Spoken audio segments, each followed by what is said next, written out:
Hello అండి, welcome to my channel me Suma cooking. ఈరోజు మన ఛానల్లో రెసిపీ వచ్చేసి ఒక టేస్టీ ఈవినింగ్ స్నాక్ అండి. చాలా అంటే చాలా టేస్టీగా ఉంటుంది. ఎక్కువ ఇంగ్రీడియంట్స్ కూడా అవసరం లేదు. తక్కువ ఖర్చుతో చాలా సింపుల్గా ప్రిపేర్ చేసుకోవచ్చు. ఇలా ప్రిపేర్ చేసుకొని మనం చక్కగా టమాటా సాస్తో సర్వ్ చేసుకుంటే మటుకు చాలా బాగుంటుందండి. మనము టీలో ముంచుకుంటాం కదా బన్ అనేది, ఇలాంటి బన్ను ఒక పెద్ద సైజ్ బన్ అయితే తీసుకోవాలండి. ఇలా తీసుకున్న బన్నునైతే 4 ముక్కలుగా కట్ చేసేసుకోవాలి. ఇక్కడ మనము ఈ బన్ వచ్చేసి మనకి నలుగురికి సరిపోతుందండి. ఈవినింగ్ స్నాక్గా చక్కగా ఒక బన్నుతో నలుగురం తినేయొచ్చు అన్నమాట. కడుపు కూడా ఫుల్గా ఉంటుంది.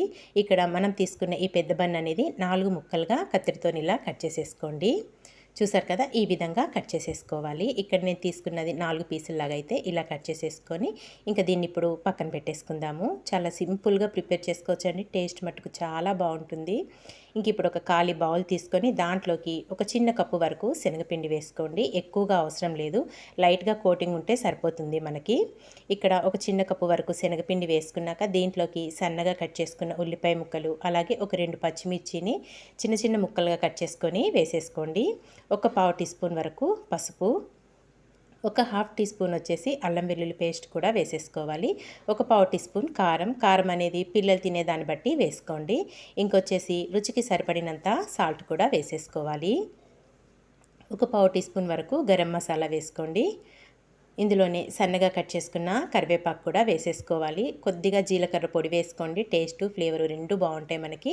ఇవన్నీ వేసేసుకొని ఇదంతా ఒక్కసారి బాగా మిక్స్ చేసేసుకుందాం. మనం వేసుకున్న ఉప్పు, కారం, పసుపు, మసాలా అంతా పిండిలో కలిసే విధంగా కలుపుకున్నాక దీంట్లోకి కొద్దిగా వాటర్ యాడ్ చేసుకుంటూ మనము బజ్జీలు అయితే వేసుకుంటాం చూడండి, పిండి అనేది ఆ విధంగా వచ్చేలాగా కలుపుకోవాలి. పిండిలో ఎక్కడ ఉండలు లేకుండా చూసుకోండి. చక్కగా సాఫ్ట్గా వచ్చే విధంగా కలుపుకోవాలి. ఒక్కసారి ఎక్కువ వాటర్ వేయకుండా కొద్దిగా వాటర్ వేసుకుంటూ చక్కగా పల్చగా కలిపేసుకోవాలి పిండి అనేది. ఎవరైనా ఫస్ట్ టైం కనుక మన ఛానల్ని చూస్తుంటే కనుక మన ఛానల్ని అయితే సబ్స్క్రైబ్ చేసుకోండి. అలాగే మన ఛానల్లో veg, non veg snack items అయితే చాలా పోస్ట్ చేశానండి. చాలా సింపుల్గా ప్రిపేర్ చేసుకునేటివి నేను ఎక్కువగా పోస్ట్ చేస్తుంటాను. వీలైతే అవి కూడా చూడటానికి ట్రై చేయండి. చూసారు కదా, ఉండలేం లేకుండా పిండిని మొత్తం ఈ విధంగా కలుపుకున్నాక దీంట్లోకి ఇప్పుడు ఒక ఎగ్గును పగలగొట్టుకొని వేసేసుకోవాలి. మీరు తీసుకునే బన్ను అలాగే పిండి క్వాంటిటీని బట్టి ఎగ్స్ అనేటివి వేసుకోవాలండి. ఇక్కడ నాకు ఒక ఎగ్ అయితే సరిపోతుంది. ఎగ్ వేసేసుకొని చక్కగా పిండిలో కలిసే విధంగా బాగా మిక్స్ చేసేసుకోవాలి. చూసారు కదా, చక్కగా ఇలా పిండిలో అంతా మనం వేసుకున్న ఎగ్ అనేది కలిసే విధంగా బాగా మిక్స్ చేసేసుకొని ఇంక ఇప్పుడు దీన్ని పక్కన పెట్టేసుకుందాము. తర్వాత మనం ముందుగా కట్ చేసి పెట్టుకున్నాం కదా బన్ అనేది, ఆ బన్నుని మిడిల్లో కట్ చేసేసుకోండి. మొత్తంగా కాకుండా నేను చూపిస్తున్న విధంగా కొంచెం ఇలా లైట్గా మిడిల్లో కట్ చేసేసుకోవాలి. ఇలా కట్ చేసి మధ్యలోకి కొంచెం రెడ్ చిల్లీ సాస్ అనేది పెట్టుకోండి. మనం తినేటప్పుడు చక్కగా మనకు చప్పదనం లేకుండా స్పైసీగా చాలా బాగుంటుంది మనకి. చూసారు కదా, ఇలా ఒక టేబుల్ స్పూన్ వరకు రెడ్ చిల్లీ సాస్ పెట్టుకొని మళ్ళీ బన్నుని దగ్గరగా ప్రెస్ చేసేసుకోవాలి.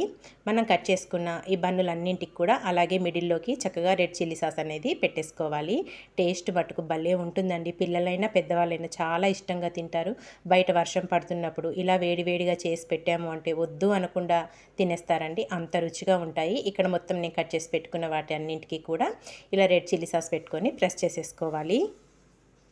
ఇంకా తర్వాత వచ్చేసి స్టవ్ పైన అయితే డీప్ ఫ్రైకి ఆయిల్ పెట్టేసుకున్నానండి. ఆయిల్ వేడవుతుంది. ఈ లోపల మనం కలుపుకున్న పిండిలోకి మనం కట్ చేసి పెట్టుకున్నాం కదా ఈ బన్నును అయితే చక్కగా డిప్ చేసేసుకోవాలి. పిండి అంతా పట్టే విధంగా ఇలా డిప్ చేసేసుకోవాలండి. మనకి ఎక్కువ కూడా కోటింగ్ పట్టదు, మనం ఎగ్ కూడా వేసుకున్నాం కాబట్టి కోటింగ్ అనేది చక్కగా లైట్గానే పడుతుంది. ఇలా డిప్ చేసేసుకొని ఇక్కడైతే ఆయిల్ కాగింది కదా దీంట్లోకి వేసేసుకోవాలి. ఇలా వేసేసుకొని చక్కగా రెండు వైపులా మంచి కలర్ వచ్చే వరకు డీప్ ఫ్రై చేసేసుకోండి. నేను వీడియోలో చూపిస్తున్న విధంగా అటు ఇటు తిప్పుకుంటూ చక్కగా మంచి కలర్ వచ్చే వరకు డీప్ ఫ్రై చేసుకోవాలి. పైన లేయర్ అంతా మనకి క్రిస్పీగా చాలా బాగుంటుందండి. లోపల బ్రెడ్ కూడా సాఫ్ట్గా ఉంటుంది. అలాగే తినేటప్పుడు మనకి లోపల స్పైసీగా ఉంటుంది. మనం కట్ చేసుకొని చక్కగా లోపల రెడ్ చిల్లీ సాస్ పెట్టుకున్నాం కదా, చాలా బాగుంటుందండి. ఇక్కడ చూసారు కదా, ఇలా మంచి కలర్ వచ్చే వరకు డీప్ ఫ్రై చేసుకోవాలి. ఇక్కడ ఇదైతే చక్కగా వేగింది. ఇంక ఇప్పుడు దీన్ని ఒక ప్లేట్లోకి అయితే తీసేసుకుందాము. ఇక్కడ వచ్చేసి ఒక ప్లేట్లోకి తీసుకున్నాక మళ్ళీ ఇంకోటి కూడా ఇలాగే వేసేసుకోవాలండి.